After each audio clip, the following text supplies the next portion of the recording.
प्रस्ताव का विरोध कर मोदी सरकार के समर्थन में वोट डालेगी। बीजेडी के लोकसभा में 12 सांसद हैं और बीजेडी के समर्थन के बाद दिल्ली सेवा बिल का राज्यसभा में भी पारित होना पक्का हो गया है, क्योंकि बीजेडी के राज्यसभा में भी 9 सांसद हैं। दिल्ली सेवा बिल के पक्ष में अब कम से कम 128 वोट पक्के हो गए हैं। वाईएसआरसीपी ने पहले ही समर्थन का ऐलान कर दिया था। उधर अविश्वास प्रस्ताव पर चर्चा की तारीख तय हो गई है। 8 से 10 अगस्त तक अविश्वास प्रस्ताव पर चर्चा होगी। 10 अगस्त को पीएम मोदी लोकसभा में अविश्वास प्रस्ताव पर बोलेंगे। 3 दिन तक बहस चलेगी और तीसरे दिन पीएम मोदी जवाब देंगे। आज तक ब्यूरो। 2 सांसद आज आमने सामने होंगे हल्ला बोल में। सुधांशु त्रिवेदी, राष्ट्रीय प्रवक्ता सांसद भारतीय जनता पार्टी के, संजय सिंह, राष्ट्रीय प्रवक्ता और सांसद आम आदमी पार्टी के आमने सामने हैं। सुधांशु जी, आपके साथ शुरुआत कर रही हूं क्योंकि आपकी पार्टी ने आज बिल पेश कर दिया है, सरकार ने बिल पेश कर दिया है। मेरा प्रश्न यह है कि पूरा का पूरा विपक्ष 3 मुद्दों पर आपको टारगेट कर रहा है। सबसे पहले, यह संघीय ढांचे पर सबसे बड़ा आघात है। ये अपनी आत्मा में सुप्रीम कोर्ट के उस फैसले के खिलाफ है जो 5 जजेस की बेंच ने दिया है। और तीसरा, संविधान सम्मत नहीं है। संविधान चुनी हुई सरकार को अधिकार देने की बात करता है। सुप्रीम कोर्ट ने भी यही कहा। लॉ एंड ऑर्डर, पब्लिक और लैंड के मुद्दे पर 3 को अलग करके कहा कि अधिकारियों के ट्रांसफर पोस्टिंग का अधिकार दिल्ली सरकार को मिलना चाहिए। तीनों पर जवाब दीजिए। देखिए, जो आपने सबसे पहले कहा कि इसमें संविधान सम्मत की बात, जहां संघीय ढांचे की बात है, तो संविधान में बहुत स्पष्ट लिखा हुआ है दिल्ली तो पूर्ण राज्य नहीं है। यदि पूर्ण राज्य भी हो, राज्य और केंद्र के कानून में किसी भी प्रकार का मतभेद हो तो सेंट्रल लॉ विल प्रिवेल। अगर गलत कह रहा हूं तो बता दीजिए कौन सा संघीय ढांचे की बात हुई। इस जजमेंट में 105 पेज का जजमेंट है, जिसमें कोर्ट ने बहुत साफ कहा कि ये सारी व्यवस्थाएं subject to the law passed by parliament. तो जो केंद्र सरकार पार्लियामेंट से एक्ट पास कराएगी उसके तहत होगा, तो पार्लियामेंट के एक्ट से द्वारा हो रहा है। कौन सी ऐसी यूनियन टेरिटरी है बताइए साहब जो ये कहे कि पार्लियामेंट उसके लिए लॉ नहीं पास कर सकती। जबकि मजे की बात ये वो यूनियन टेरिटरी की गवर्नमेंट है जिसने केंद्र सरकार के द्वारा पारित सीए कानून के खिलाफ प्रस्ताव अपनी विधानसभा में पारित कर दिया था। संविधान का मजाक उड़ाने वाले ये लोग आज आकर संवैधानिकता की दुहाई देते हैं, और जबकि वह सीए का बिल नागरिकता से रिलेटेड था। संविधान में बहुत स्पष्ट लिखा है, नागरिकता का विषय केवल और केवल केंद्र का विषय, उसका कोई मतलब नहीं है राज्य से। फिर भी राज्य सरकारें उस पर कानून पारित कर रही हैं और संसद से कानून के विरुद्ध में प्रस्ताव पारित कर रही हैं। मेरे विचार से ये अपने आप में दर्शाता है कि ये लोग संवैधानिकता पे नहीं, केवल राजनीति के ऊपर हैं। और जहां तक आपने बात कही कि सारा विपक्ष हमसे, अंजना जी, हमसे नहीं लड़ रहा है, विपक्ष तो एक दूसरे से लड़ रहा है। आम आदमी पार्टी ने कांग्रेस की आर्म ट्विस्टिंग की कि भाई हमको सपोर्ट करना पड़ेगा आपको राज्यसभा में इस बिल पे। कांग्रेस ने दिल पे पत्थर रख के सपोर्ट किया, क्योंकि दिल्ली में भी इनका मंजर उन्होंने ही उजाड़ा है और पंजाब में भी इनका आशियाना उन्होंने ही उजाड़ा। मगर क्या करें, दिल पे पत्थर रख के समर्थन किया। मगर कांग्रेस तो बहुत चतुर सयानी खिलाड़ी है, अविश्वास प्रस्ताव ले आई। अब बताइए, अविश्वास प्रस्ताव बड़ा या ये बड़ा? इसकी चर्चा तो लोग भूल जाएंगे 2 दिन में। उसके बाद अविश्वास प्रस्ताव पर तो पूरे 2-3 दिन तक चर्चा होगी और उसमें सारी लीड कांग्रेस को मिलेगी, क्योंकि लोकसभा में इनका तो एक आध सांसद है, 5 मिनट से ज्यादा बोलने को नहीं मिलेगा। तो वास्तविकता में तो ये, अंजना जी, लड़ाई तो इन लोगों में आपस में है, बस वो पर्दे के पीछे है, सामने दिखाई नहीं पड़ रही है। दिखावटी केवल ये है कि मोदी जी के प्रति घृणा में दोनों कॉमन है, भाजपा के प्रति वैमनस्य में दोनों कॉमन है, मगर हकीकत में आपस में लड़ रहे हैं, हमसे नहीं लड़ रहे हैं। और इस कानून के ऊपर भी जो इनका स्टैंड है वो उसी चीज को दर्शा रहा है। संजय जी, ये तो सभी जानते हैं कि अगर कोई भी ऑर्डर हो, उसके विपरीत जाकर देश की संसद से बिल इस देश में ही पहले भी पास हुए हैं। लेकिन मेरा प्रश्न आपसे कुछ और है। एक अथॉरिटी बनाई जा रही है, उसका चेयरमैन तो मुख्यमंत्री को ही बनाया जा रहा है, उनके अलावा 2 अधिकारी रहेंगे। अब ऐसे में आप कैसे ये मानकर चल रहे हैं कि कुछ ना कुछ फाउल प्ले ही किया जाएगा ट्रांसफर पोस्टिंग में? एक अथॉरिटी बनाई जा रही है, उसके चेयरमैन सीएम रहेंगे।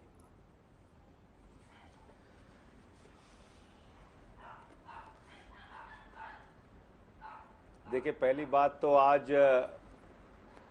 जब दोनों लोग बोल रहे हैं, चाहे आप बोल रही होंगी या सुधांशु जी बोल रहे हैं, तो कानून, संविधान, इसकी तो कोई बात ही नहीं हो रही है, इसकी तो कोई चर्चा ही नहीं हो रही है। पॉलिटिकल पार्टीज की सोच, लोकतंत्र, संघीय ढांचा, इसकी तो कोई बात ही नहीं हो रही है। सुप्रीम कोर्ट, बात क्या हो रही है? इनका नंबर बढ़ जाएगा, उनका नंबर कम हो जाएगा। इन्होंने आर्म ट्विस्टिंग करके सपोर्ट लिया, सीएए पे प्रस्ताव पारित कर दिया। भाई आप मुझे सिर्फ एक चीज ये बताइए, एक स्टेट लिस्ट होती है अंजना जी, एक कॉन्करेंट लिस्ट होती है और एक सेंटर की लिस्ट होती है। 3 सूची है संविधान में। केंद्र के विषय पर केंद्र कानून बनाएगा, राज्य के विषय पर राज्य कानून बनाएगा, और जो समवर्ती सूची है जिसको कॉन्करेंट लिस्ट कहते हैं उस पर दोनों कानून बनाएंगे। यह आपके दर्शकों के लिए जानना जरूरी है, क्योंकि भाजपा अफवाह और झूठ फैलाने में बहुत माहिर है।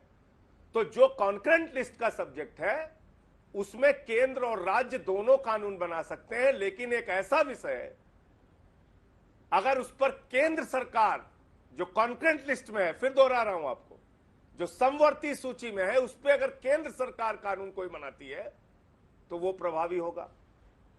अब आप बताइए 239A में अगर यहां पर सुधांशु जी या आप कोई एक किताब दिखा दे कि संविधान की जिस धारा 239A से दिल्ली की विधानसभा बनी उसमें सर्विसेज दिल्ली सरकार के पास था या नहीं था, 3 सब्जेक्ट को छोड़ के सारे अधिकार दिल्ली सरकार के पास थे या नहीं थे, और अगर सारे अधिकार दिल्ली सरकार के पास थे और उसमें आप कोई परिवर्तन कर रहे हैं तो वो हो गया संविधान संशोधन। इसको बहुत अच्छी तरीके से सुधांशु जी भी जानते हैं, और आप भी अगर किताब पढ़ेंगे तो आपको भी पता चल जाएगा। और संविधान संशोधन अंजना जी 2/3 मेजॉरिटी के बगैर नहीं हो सकता। इसलिए ये जो बिल लाया जा रहा है ये गैर संवैधानिक है। संविधान का संशोधन ऑर्डिनेंस के माध्यम से नहीं होता। ये किसी भी एक सामान्य वकील से भी आप पूछेंगी तो आपको बता देगा, ऑर्डिनेंस के जरिए कोई संविधान का संशोधन नहीं होता। दिल्ली की विधानसभा बनी है 239A से, संविधान की धारा, उसको पढ़ लीजिएगा, 3 सब्जेक्ट छोड़ के सारा विषय दिल्ली सरकार के पास है। और इसी आधार पर भारत की सुप्रीम कोर्ट ने 5 जजों का फैसला दिया, और चीफ जस्टिस ऑफ इंडिया ने क्या कहा, स्पिरिट ऑफ द कॉन्स्टिट्यूशन क्या कहता है, संविधान की आत्मा क्या कहती है। संविधान की आत्मा कहती है कि सर्विसेज एक चुनी हुई सरकार के पास होना चाहिए। किसको ट्रांसफर करना है, किसको पोस्टिंग करना है, एक चुनी हुई सरकार के पास रहना चाहिए यह अधिकार। आप बताइए, एक डॉक्टर अगर अच्छा काम नहीं करता है तो उसको हटाने का अधिकार मुख्यमंत्री के पास नहीं। एक इंजीनियर अच्छा काम न करे तो उसको हटाने का, रखने का अधिकार मुख्यमंत्री के पास नहीं। अगर एक आईएएस अधिकारी है, डीएम है, अगर वो अच्छा काम न करे तो उसको हटाने का, उसके खिलाफ एक्शन लेने का अधिकार एक एसडीएम के खिलाफ, डीएम के खिलाफ एक्शन लेने का अधिकार मुख्यमंत्री को नहीं। तो सरकार किस लिए फिर? डेमोक्रेसी किस लिए? कॉन्स्टिट्यूशन किस लिए? और मैं आज कह रहा हूं सुधांशु जी से, उठाकर देखिए अपना 98 का घोषणा पत्र, उठा के देखिए अपना 2003 का घोषणा पत्र, उठा के देखिए अपना 2008 का घोषणा पत्र, उठा के देखिए 2013 का घोषणा पत्र, उठा के देखिए 2015 का घोषणा पत्र। आप अपना घोषणा पत्र देखिए और पूरे देश से हाथ जोड़कर माफी मांगिए कि जितने भी आपके पूर्वजों ने घोषणा पत्र वो तैयार किया था जिसमें आप दिल्ली को पूर्ण राज्य बनाने की वकालत कर रहे थे, मदन लाल खुराना जी हो, साहेब सिंह वर्मा जी हो, अटल बिहारी वाजपेयी जी हो, लाल कृष्ण आडवाणी जी हो, उन सब ने गुनाह किया था, अपराध किया था, गलती की थी। बोलिए, हाथ जोड़ के माफी मांगिए पूरे देश से। ठीक है, खाली एक अधिकार छीनना है, देश की सरकार, एक राज्य सरकार का गला घोटना है। इसलिए कुतर्क पे कुतर्क, ऐसे कुतर्क जिसपे आपको खुद भी हंसी आए। सुधांशु जी, अजीब बात है। सुधांशु जी 3 मुद्दों पर वो आपको प्रश्न कर रहे हैं। ठीक है संजय जी, पूछ रहे हैं। चुनकर चलिए, मैं अपना बहुमत दिया है। ठीक है, 3 चीजों पर सर, एक एक करके। सबसे पहले तो कह रहे हैं संविधान संशोधन कर रहे हैं आप, संविधान संशोधन कर रहे हैं और वो 2/3 मेजोरिटी के बिना नहीं होगा, और ऑर्डिनेंस लाकर तो बिल्कुल नहीं करना चाहिए था। दूसरा उनका प्रश्न यही है कि क्या एक चुनी हुई सरकार को, जो उसका अधिकार है, किस बात की सरकार से लोगों ने चुनकर बिठाया ना, किस बात की सरकार, जब उनके पास कुछ पास ही नहीं होगा। जवाब दीजिए। यदि संजय जी की बात हाँ, यदि संजय जी की बात में लेश मात्र भी है तो सुप्रीम कोर्ट को सिरे से खारिज कर देना चाहिए था अध्यादेश। कहता ना कि यह असंवैधानिक है, क्या कहा सुप्रीम कोर्ट ने? नहीं, बल्कि सुप्रीम कोर्ट ने कहा राज्य सरकार के पास शक्तियां रहेंगी, संसद के द्वारा बनाए गए कानूनों के अंतर्गत रहेंगी।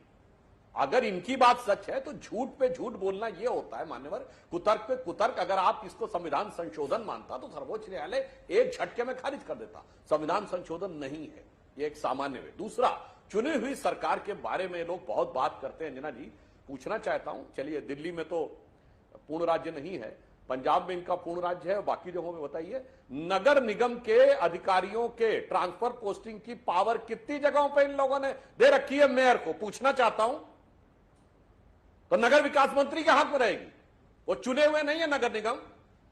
बताइए कोई राज्य सरकार बताइए, चुनौती से मैं पूछता हूं, जो आके भाषण देने लगते हैं जहां पर, और जहां नगर निगम इनके विरुद्ध है वहां तो खैर भूल ही जाइए उसके विरुद्ध क्या होगा जहां दूसरी पार्टी का नगर निगम है। इसलिए मान्यवर, किसी भी संविधान के 74वें संविधान संशोधन के बाद जो 3 टियर ऑफ गवर्नमेंट है, जिसमें एक है जिसमें नगर निगम या नगर पंचायत आती है, एक राज्य है और एक केंद्र है, इन तीनों के अधिकार अपने ऊपर वालों की द्वारा एक्ट के द्वारा पारित शक्तियों से होते हैं। जैसे राज्य सरकार के किसी भी कानून को ओवर रूल नहीं कर सकता नगर निगम, वैसे ही केंद्र सरकार के किसी भी कानून को ओवर रूल नहीं कर सकती राज्य सरकार। जो आपने सीए में किया था, खैर वो बात छोड़ दीजिए। हम आपसे यह कहना चाहते हैं कि आज के समय में आपने ये कहा कि आपको ये लग रहा है कि यह संविधान संशोधन था, तो राज्य केंद्र न्यायालय ने तो इसको रिजेक्ट नहीं किया। परंतु अब एक बात आप ये बताइए मान्यवर, आपने 98 का जिक्र कर दिया, तो मैं दर्शकों को भी याद दिलाना चाहता हूं 93 से 98 दिल्ली में हमारी सरकार रही, केंद्र में कांग्रेस की सरकार थी। 98 से 2004 दिल्ली में कांग्रेस सरकार रही, केंद्र में हमारी सरकार थी। और 2004 से 13 तो चलिए ठीक है कांग्रेस की। ये बताइए कभी इतनी लड़ाई नहीं हुई हमारी और कांग्रेस में, ना कांग्रेस और आप में? क्यों? तब तो आप कहते थे इसलिए लड़ाई नहीं हुई कि सब मिले हुए हैं जी, सब मिले हुए हैं जी, और आज आप कल उनसे मिले हुए हैं जी। मान्यवर, हकीकत यह है कि संशोधन संविधान का विषय नहीं है, यह संविधान संशोधन मुद्दा नहीं, आपकी प्रवृत्ति में संशोधन की बात है। आपकी स्थिति यह हो गई है धुम धुम धड़म धड़ैया रे, सबसे बड़े लड़ैया रे, हर जगह के ऊपर केंद्र सरकार से झगड़ते रहना। अन्यथा 93 से 98 और 98 से 2004 तक की सरकारों में कभी ऐसी परिस्थिति उत्पन्न हुई हो तो यह बता दीजिए। और जब से आपको पूर्ण राज्य का दर्जा मिला तो जो कुछ पंजाब में हुआ वो भी देश की जनता देख रही। आज हम उस विषय पर नहीं जाते, हम केवल दिल्ली तक अपने को सीमित रखते हैं। इसलिए जब आपने 98 का याद दिलाया तो मैंने भी याद दिला दिया। मूल कारण संवैधानिकता नहीं है, मूल कारण आपके मन की अराजकता की भावना है। अराजकता आपके मन में है, आपके भाव में है, आपके व्यवहार में है, इसीलिए ऐसी परिस्थिति बनती है। अब संजय जी मुझे यह बताइए कि इस ऑर्डिनेंस के खिलाफ भी तो आप लोग सुप्रीम कोर्ट गए थे ना, वहां से भी तो आपको फौरन रिलीफ नहीं मिला। आज मुझे लगता है सुधांशु जी पढ़ लिख के नहीं आए। आज मुझे लग रहा है सुधांशु जी कुछ पढ़ लिख के नहीं आए। क्या कर रहे हैं आप अपनी सरकार के खिलाफ सुधांशु जी बोल रहे हैं। जीएनसीटीटी एक्ट भूल गए आप? क्या लिखा उसमें आपने? मुझे लगता है सुधांशु जी पढ़ लिख के नहीं आए। आज मुझे लग रहा है सुधांशु जी कुछ पढ़ लिख के नहीं आए। क्या कर रहे हैं आप अपनी सरकार के खिलाफ सुधांशु जी बोल रहे हैं। जीएनसीटीटी एक्ट भूल गए आप? क्या लिखा उसमें आपने? एमसीडी मतलब सेंट्रल गवर्नमेंट।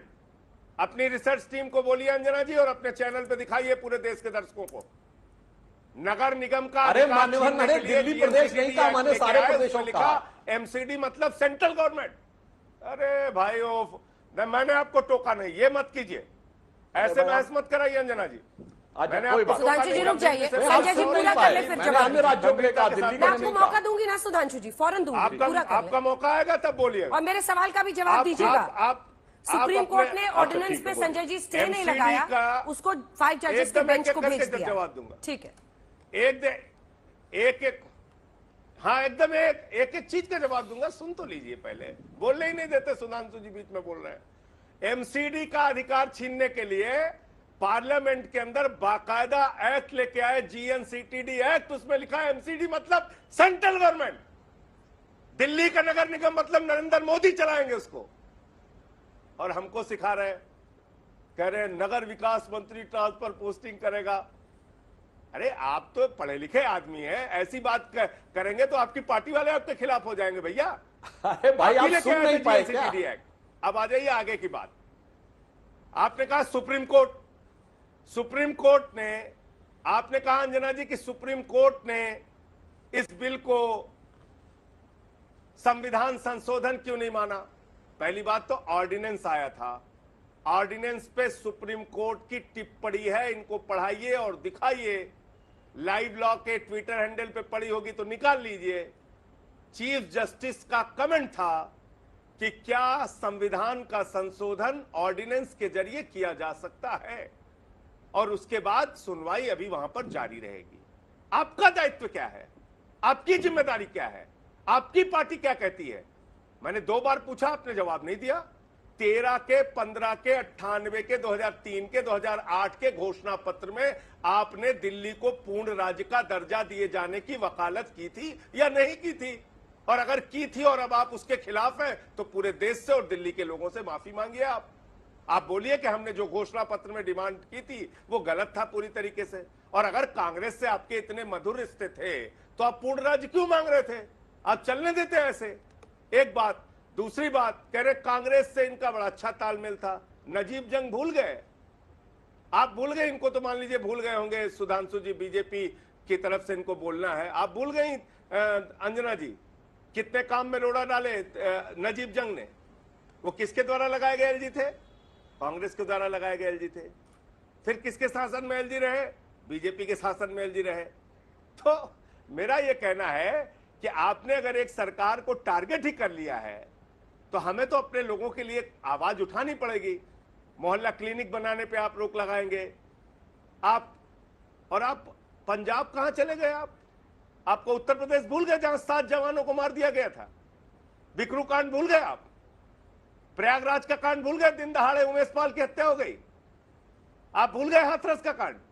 कितने, अगर आप राज्यों की कानून व्यवस्था पे जाएंगे, पूरे देश में भाजपा शासित राज्यों का आंकड़ा है, यही पढ़ दूंगा आपके चैनल पे। इसलिए वो बातें मत कीजिए जो आपके दामन पे गुनाहों के और अपराधों के बढ़ने के जितने दाग राज्य सरकारों पे लगे हैं उसकी चर्चा होगी तो बड़ी लंबी हो जाएगी। मैं सिर्फ ये कहना चाह रहा हूं, सुप्रीम कोर्ट में जिस मामले की सुनवाई चल रही है वो तो चल ही रही है। आपका संवैधानिक, लोकतांत्रिक, संघीय ढांचे के प्रति जिम्मेदारी और दायित्व क्या है? एक अभिभावक है आप इस देश के, केंद्र सरकार में होने के नाते। देश के प्रधानमंत्री अपने आप को प्रधान सेवक कहते हैं, और दिल्ली के 2 करोड़ जनता का अधिकार 5 जजों के फैसला आने के बाद भी आपने ऑर्डिनेंस के जरिए छीन लिया। कह रहे ट्रांसफर पोस्टिंग हम करेंगे, एलजी करेगा। तो बोर्ड पे आप रखेंगे अपना आदमी, कमीशन आप रखेंगे आप राज्य के अंदर। ये कैसा कानून आप लेके आए हैं? आज देश के संविधान की, देश के लोकतंत्र की, देश के संघीय ढांचे की चकनाचूर करने की कहानी आपने इस ऑर्डिनेंस के माध्यम से लिखी है। मैं ये कहना चाहता हूं, चकनाचूर कर दिया आपने सब कुछ। सुधांशु जी, एक तो जीएनसीटीडी वो जो लगातार कह रहे हैं उस पर आप, उस एक्ट पर आप बताइए।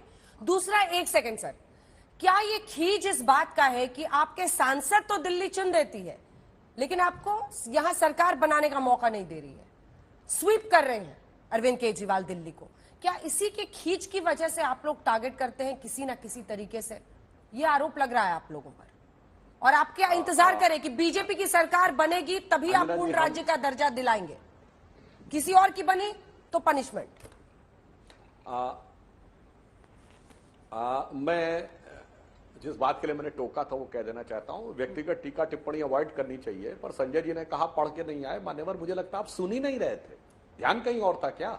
मैंने बहुत साफ कहा नगर निगम के मामले में कि दिल्ली का विषय अलग है, पर जहां पर पूर्ण राज्य है पंजाब अथवा अन्य जितने भी राज्य हैं, ये मैंने बोला। आप एनसीडी पे भाषण देने लगे और फिर कहने लगे कि नहीं पढ़ रहे। इसलिए मैंने कहा शायद आप सुनने में आपसे चूक हो गई होगी, या उस समय हो सकता है ईपी में आपकी आवाज न गई हो। मैंने कहा जितनी भी राज्य सरकारें हैं कोई नगर निगम को पावर नहीं देती, और यहां पे कहते हैं चुने हुए लोगों के होना चाहिए, जबकि हमने तो नियमानुसार पूरा दे रखा है। और अगर पुरानी बात संकल्प पे आएंगे, मान्यवर नजीब जंग की आप बात कर रहे हैं, क्या आप कह रहे हैं नजीब जंग कांग्रेस के आदमी थे, आपके विरोध में थे? आपने तो पहली सरकारी कांग्रेस के तब पे बनाई थी, भूल गए? 28 विधायक थे आपके, और 8 कांग्रेस के विधायक पालकी ढो के लेके गए थे। किसके खिलाफ? भाजपा के खिलाफ। कहां भूल जाते हैं मान्यवर आप? और उसके बाद इतना ही नहीं, जिन्होंने कांग्रेस के साथ मिलकर सरकार बनाई और आज भी कांग्रेस के साथ ही खड़े हुए हैं, तो मुझे लगता है अतीत हो या वर्तमान, दोनों में कांग्रेस के साथ आपका सामंजस्य, सुमधुर संबंध बहुत स्पष्ट दिखाई पड़ रहा है। अब जो अंजना जी आपने सवाल किया, मैं उसके बारे में जवाब देना चाहता हूं।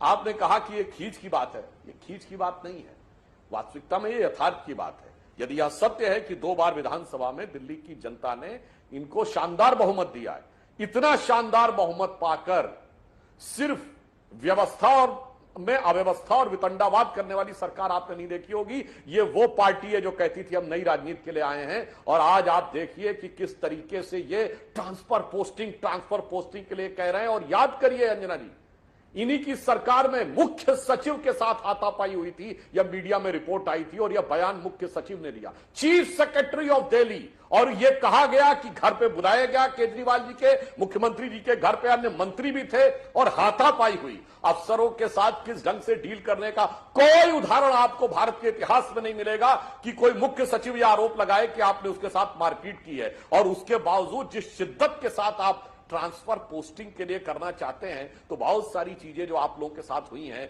कि चाहे घर के बनाने में 10 करोड़ का लिमिट थी अंजना जी, तो एक बिल जानते हैं कितने का है केजरीवाल जी के ऑफिस और उसके रिनोवेशन का? 9.99 करोड़। ऐसी दक्षता वाला अफसर इनको कंट्रोल का चाहिए कि 9 करोड़ 99 लाख रुपए, पता नहीं कौन सा कैलकुलेशन किया कि 10 करोड़ टच न होने पाए। इस कारण से आपको चाहिए था।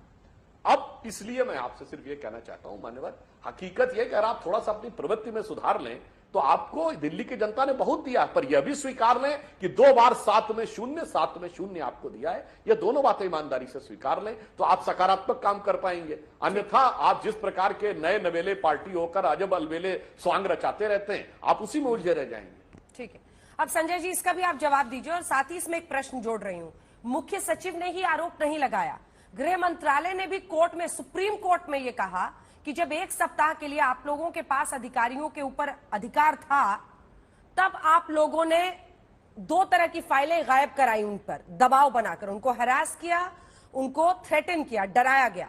और दोनों ही, एक लिकर पॉलिसी की और एक मुख्यमंत्री के घर के रेनोवेशन की फाइलें गायब की। इस तरह के आरोप आपकी सरकार पर लगा। एक बार तो इंटरव्यू ही है संजय जी, जब अरविंद केजरीवाल जी ने दिल्ली पुलिस के सिपाहियों को ठुल्ले कह के संबोधित किया था। जी जी जी, एकदम। तो ऐसा है कि हम लोगों की मेमोरी बहुत स्ट्रांग हो जाती है ऐसे समय में जब दिल्ली सरकार पे आरोप लगाना होता है, लेकिन जब वो आरोप मिटते हैं और हटते हैं तो उस समय हमारी मेमोरी बहुत कमजोर हो जाती है, हमें याद नहीं रहता। मुख्य सचिव महोदय के आरोपों का परीक्षण न्यायालय में हो चुका है और पूरी तरीके से अरविंद केजरीवाल सहित जो लोग थे उसमें निर्दोष साबित हो चुके हैं। अब अगर आप उसी को दोबारा दोहरा के कहना चाहते हैं, या सुधांशु जी बार बार जोर जोर से उसको कहना चाहते हैं, वो कह सकते हैं, लेकिन न्यायालय में वो मामला सच्चा नहीं पाया गया, सही नहीं पाया गया। हकीकत ये है। दूसरी बात, हम सिर्फ वितंडा करते हैं, सिर्फ बवाल करते हैं, कोई काम नहीं करते, खाली अड़ंगेबाजी करते हैं, रोज लड़ते हैं। अरे भैया, अगर हम रोज लड़ते होते तो अमेरिका के राष्ट्रपति की पत्नी हिंदुस्तान आई तो उसने ये नहीं कहा कि गुजरात का, यूपी का, मध्य प्रदेश का स्कूल हमें देखना है। उसने कहा केजरीवाल और मनीष सिसोदिया के द्वारा बनाया गया दिल्ली का सरकारी स्कूल हमें देखना है। मोहल्ला क्लिनिक का मॉडल हमने दिया। दिल्ली के सरकारी स्कूलों में स्विमिंग पूल का निर्माण, एथलीट के ग्राउंड, हॉकी के ground, world class school Delhi के अंदर बनाए। पिछले 9 साल से सरकारी स्कूलों का, 8 साल से सरकारी स्कूलों का रिजल्ट प्राइवेट स्कूलों से बेहतर आ रहा है दिल्ली के अंदर। दिल्ली के अंदर हम लोगों ने बुजुर्गों के लिए तीर्थ यात्रा, 200 यूनिट बिजली फ्री, 400 यूनिट बिजली आधे दाम पे, पानी मुफ्त, माताओं बहनों के लिए बस की यात्रा मुफ्त, ये सारे काम करने के बावजूद मुनाफे का बजट हम दे रहे हैं लगातार हर साल। ये दिल्ली सरकार की उपलब्धि है। हमारी फरिश्ते स्कीम, रास्ते में किसी का एक्सीडेंट हो जाए, हॉस्पिटल में एडमिट कराओ, 50 लाख का भी इलाज हो तो दिल्ली की सरकार देगी। ये सारे काम कर डाले हम लोगों ने, सिर्फ हम बितंडा करते रहे, सिर्फ हम कुछ किया ही नहीं हमने। अब आ जाइए, एक सवाल मैं पूछ रहा हूं, उसका जवाब ईमानदारी से दीजिएगा। आपने अब 2 बार मैंने पूछा, आपने जवाब नहीं दिया। इसी सदन के अंदर दिल्ली की विधानसभा में साहिब सिंह वर्मा जी ने कहा था, दिल्ली का मुख्यमंत्री बनने से अच्छा है फावड़ा चलाना, खेत में जाके फावड़ा चलाना।